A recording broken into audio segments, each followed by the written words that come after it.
Do you want me to? Go ahead. Okay, we can do.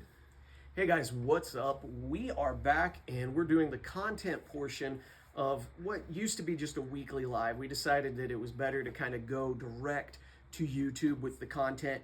And I noticed something lacking. Now, everybody had been talking about Topps basketball, but once it actually came out, you know, there was a few box busting videos and stuff like that, but not very many people were talking about how it did and what, you know, might be the consequences, I guess, to the hobby and what it might look like moving forward. We're going to comment on box prices. We're going to talk about all of that, and it's kind of just a review of the impact on the hobby. So it's just Bill and I's opinions. We may have different opinions, and again, we'll try to take our shop hats off for a second and speak honestly about what we think about the product and that sort of thing. So again, are you sure you want me to speak honestly about it? Oh, sure. Okay. Sure. Well, so there's basically some questions that are going to guide us. So we'll let Bill answer the first question, then I'll kind of answer his rebuttal to it. Yeah, my rebuttal. We're not arguing. We're just trying to. Yeah, and we might have similar opinions. We may have similar opinions. We may have a little different opinions. So yeah, sure. So first question: were you surprised how well Topps NBA did? And follow-up question is: should we be surprised how well it did? Okay, so I particularly think I was actually surprised at how much people wanted it.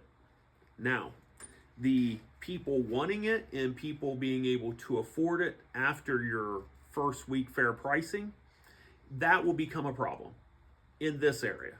Now, maybe not in Columbus and all your other places, but, you know, a jumbo box at, what was it, $325 for the first week or whatever it was. Yeah. You know, I saw Burbank had it for like $279 or $269.99. I guarantee you that had to be first week or until they run out of their first run. Yeah. And then that jumps up to more market price because he can't get any cheaper than that. Now, I do know of the few shops that are around us, even at our not first week fair pricing, we're still cheaper than at least one shop that we know that we heard from about yesterday. They were like closer to the $500 range. Now, do we have many people coming into our shop wanting to buy $450 to $500 boxes? Not regularly. We will have one occasionally, or maybe it's like, hey, I got a bonus at work. Hey, oh man, I want to buy that box. But how long does that box stay on the shelf? Now, we do not sell to any breakers. We have a break page that we do put stuff on, but we do not have a breaker that we sell to regularly that's going to come in and buy those boxes because he needs it for his break.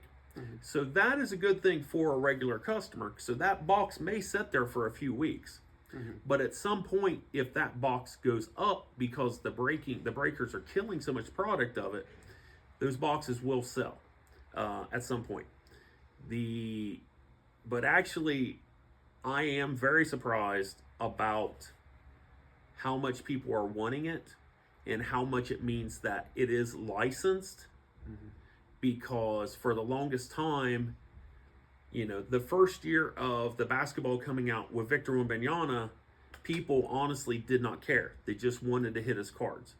And was it because they wanted him because he's a rookie, or they wanted him because they thought there was money to be made with it? I think more on the latter. I think they're worried about trying to get it now before the market goes up. Now that it's all licensed, I don't like that they're pushing Cooper Flag as being the next savior of the product, because I do not think he's the savior of the product. I think he's going to be a good player, but there's a difference between good and great. And I don't think you should be buying stuff thinking he's great. I think you should be buying it because it's good. He's good, and he's somebody to sell at a later date. So okay, yeah. So you know, the question is, you know, were we surprised, and should we be surprised how well it did? So I was a little surprised at how well it did. I don't know if we should have been. Topps Fanatics is, you know, $1 billion company. Their marketing has been superb throughout the exchange where they've taken over. Their marketing was very good with it. I even questioned the Thursday night. You want us to do something on a Thursday night? Well, it made sense. Avoid Friday night football in high schools, avoid Saturday night college, avoid Sunday NFL, and they do that Thursday night. And when they did that, they gave us support to make that happen. They gave us stuff to give away, things that were, to me, exciting to give away. Now, our little shop had 35, 40 people probably in this like later in the day kind of time frame that we tried to do it. Well, I like to say between 1 and 100. But yeah, we'll just say it was in the between there. Yeah, it was in between there. But anyway, it was, in that 40 range. And yeah, I did have some initial pricing that was pretty fair. But again, I think it's the marketing of Topps that kept that product going. There are a couple rookies. It definitely helped that the one night, the very first night, one of the rookies went off. That VJ Edgecombe. Yeah, that wasn't, Cooper Flag. That was good. But just to mention this, Cooper Flag, as of yesterday, was averaging 13.2 points a game, which is, as Bill said, is good. But they want him to do 30 points because that's what people expect. They expect the star rookie to be the star rookie. But he is probably not going to drive the product alone. It's going to take other cards. It's going to take other cool inserts, that sort of thing. But I think it's set up. As we mentioned, Bill mentioned the affordable, and I want to talk about that. They are going to make sure your local stores have blasters and megas. They're going to be there. They're going to mass produce it, and that's what you're going to be able to get and afford because you're going to be able to pick it up reasonably. Now, current market on hobby, and this is October 28th. Current market on the hobby is $250. We, by the way, are just slightly under that. Current market on a jumbo is $500 a box, and we are just under that. So knowing that information, I'll throw it back over to Bill. Where do you think a hobby should be? Where do you think a jumbo should be if you're going to expect 80% of the time to get 80% of your value? So I do not think that, I'm completely against opening boxes now. I now occasionally, I understand open a breaker or a booster box or a blaster or a mega. I can understand that just for that itch. But I live in a reality that $500 that's a lot of people's paycheck. Especially, I'm not insulting people, but if you work fast food, that's your paycheck for a week. That's what you made during a week. Are you willing to work 40 hours to have a chance to gamble to hit this, box? For us in this area, that is a lot of money. Other places may not be as much money. I don't think you're getting the value back for your boxes. I know a guy in particular that bought 2 boxes the other day, or a 2 hobby the other day, and said he got skunked. Then he opened a jumbo, and I haven't heard back from him on that box. But you can get skunked, that you're talking $700, and if you're only able to recoup $50 of that, or without doing major work to get it, probably shouldn't have bought it in the first place. Yeah. So I do understand the breakers. The breakers are going through case after case after case after case. The breakers are driving the market on the hobby and the jumbo boxes. If you are a casual collector, it is a godsend that Fanatics is going to make sure there's enough megas and blasters out there that you will be able to get them at your hobby shop. You will be able to get them at Walmart or your online places because they're going to have them. And you're not going to have to fight. I don't think someone's going to go and clear the shelf of them for clear a shelf at a retail store when you could come here and get it at the same price. Yeah. So you're not looking at an increased value on those boxes. I'm not saying in 2 years or 3 years, those boxes may not have an additional value, but for this current year, they're not going to. Yeah. So it is affordable right now if you are mid to average collecting, not average, that's not to insult anybody, but mid, entry level to mid, it is affordable to open that stuff. But once you get past the hobby box to the jumbo box, no, they should only be, to me, jumbos should only be open through breakers, and at least then you got a team and you had a chance at a whole team of people, not just a single card. Okay.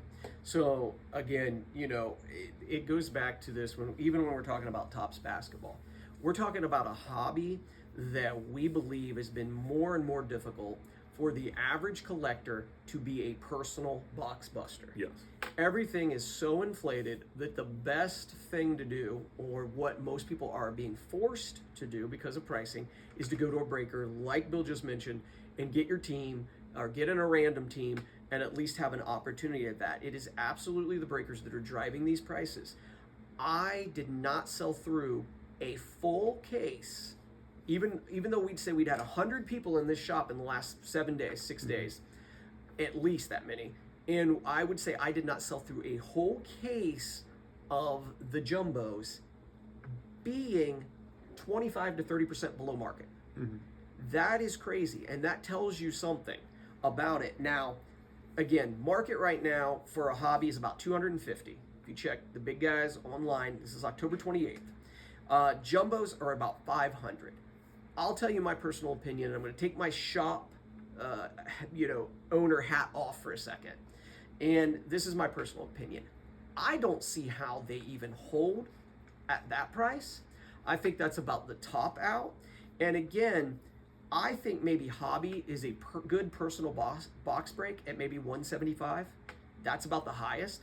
And I think jumbo, a good personal box break price is maybe 350, 375 max. And so I'll go ahead and answer the question for you. Why in the world then did I have to, after the first week, raise my prices?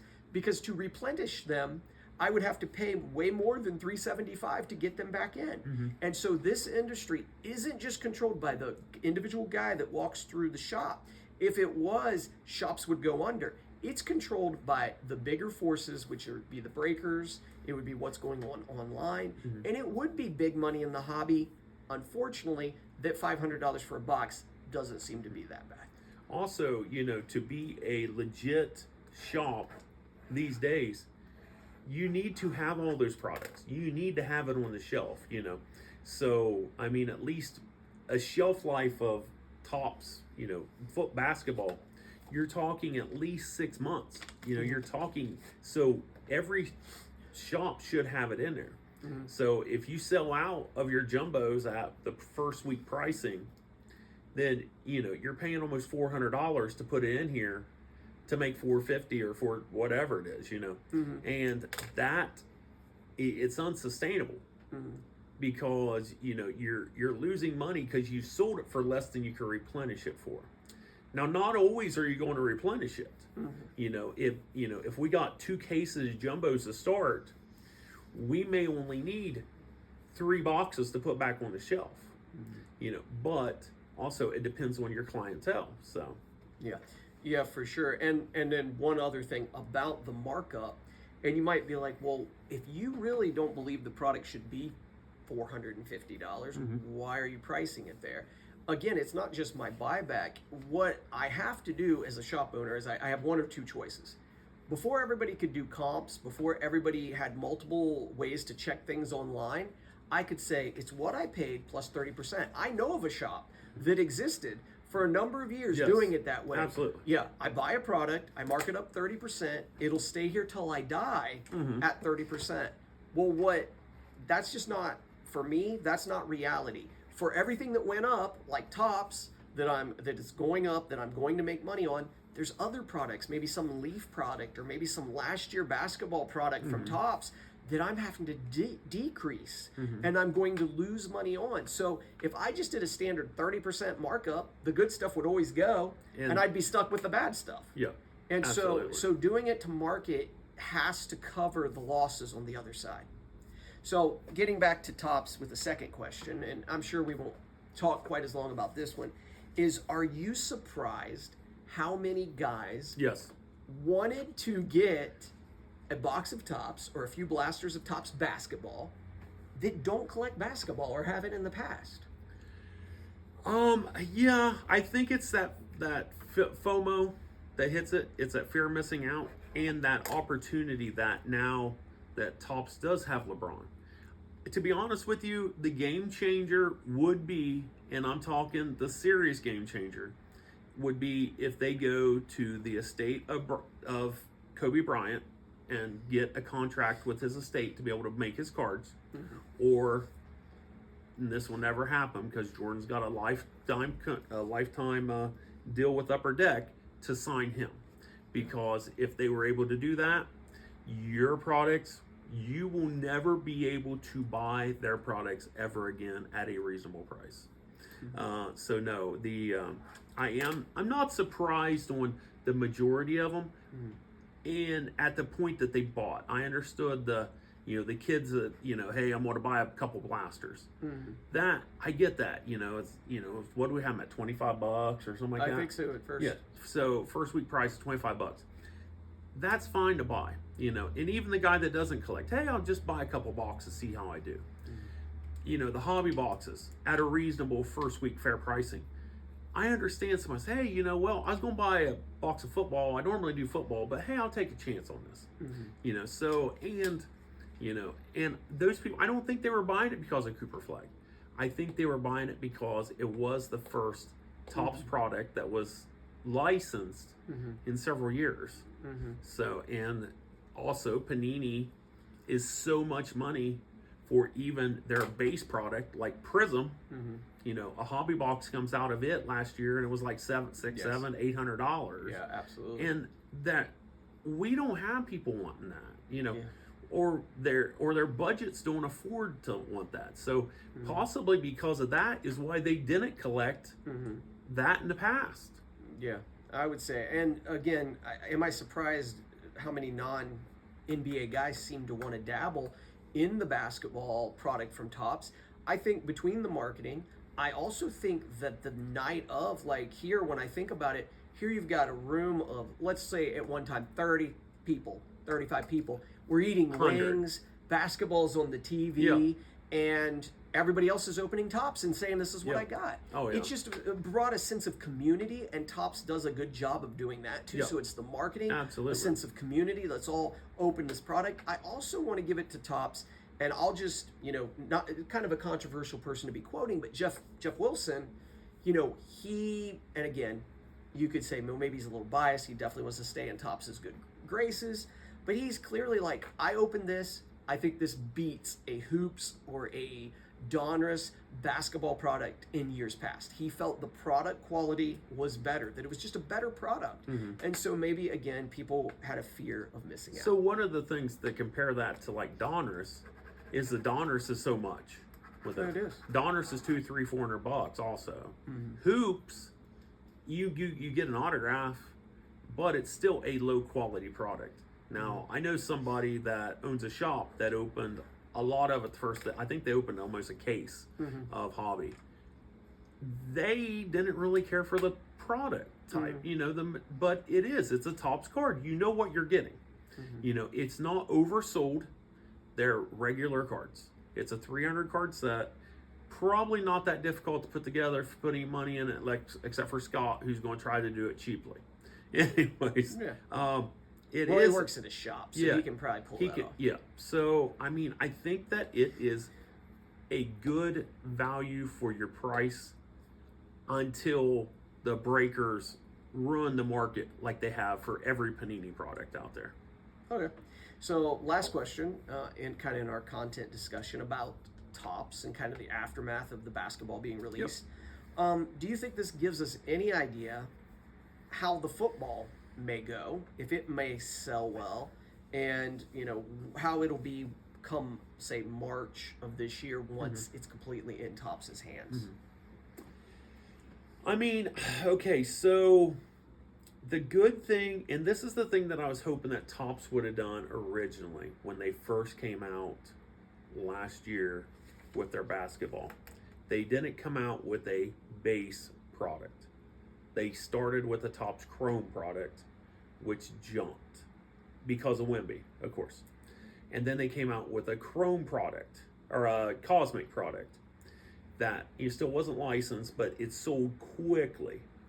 Now, when you get to the football, as long as they hold the thing that they're putting out a base product, so that gives you different tiers for your different collectors. Mm-hmm. If you're just a kid getting in, or your parents are, hey, my kid wants to collect some football cards. Mm-hmm. You know what? You need to buy them a Topps football blaster. That's what you need. They're licensed.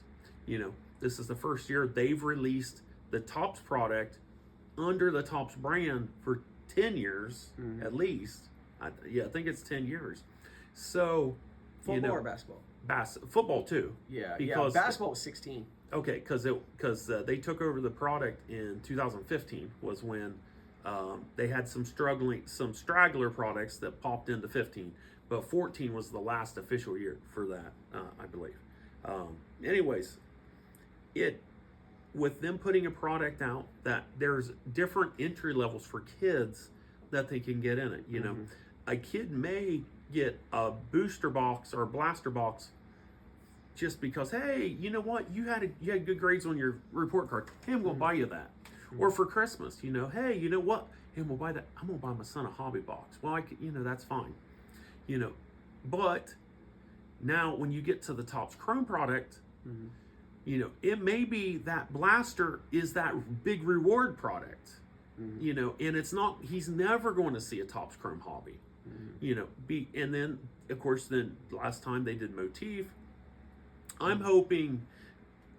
I think there's a backdoor deal between them and Panini. I'm hoping that they are able to purchase the branding so they could come out with their Immaculate. They can come out with their Flawless because they're already established brands. If Fanatics just starts making up names to make up products, I don't think it's going to go over well, because people for the last 10 years have been buying Flawless. They've been buying Impeccable. They've been buying, so I'm hoping that there is a backdoor deal that they are able to have those products. But when in a regular shop setting, we don't regularly sell that stuff. So us to have as much of that mid to low end product is fine. Yeah. So I think this gives us an idea how football could go. I think it does. I feel like we're in good hands with Topps and this switch over. I do agree with Bill that it would be nice if they could make a deal with Panini to bring some of those established name brands over to football. But what we do have to kind of keep balanced there is they have established name brands in the baseball line that could just convert over to the football line that people love, and they could just bring those over. Also, I would hope they would stick with the plan.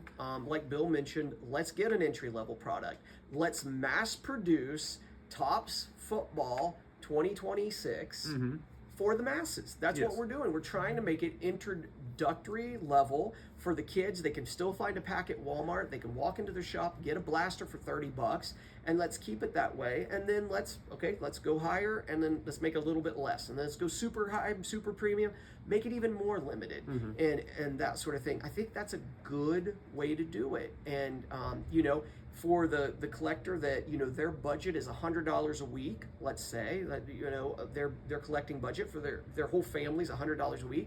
Well, then they save up 2 weeks. They buy a Topps football hobby, but then when Topps Chrome comes out, they get a couple blasters. Maybe actually when something like a Triple Threads Topps football comes out, they buy the guys they collect.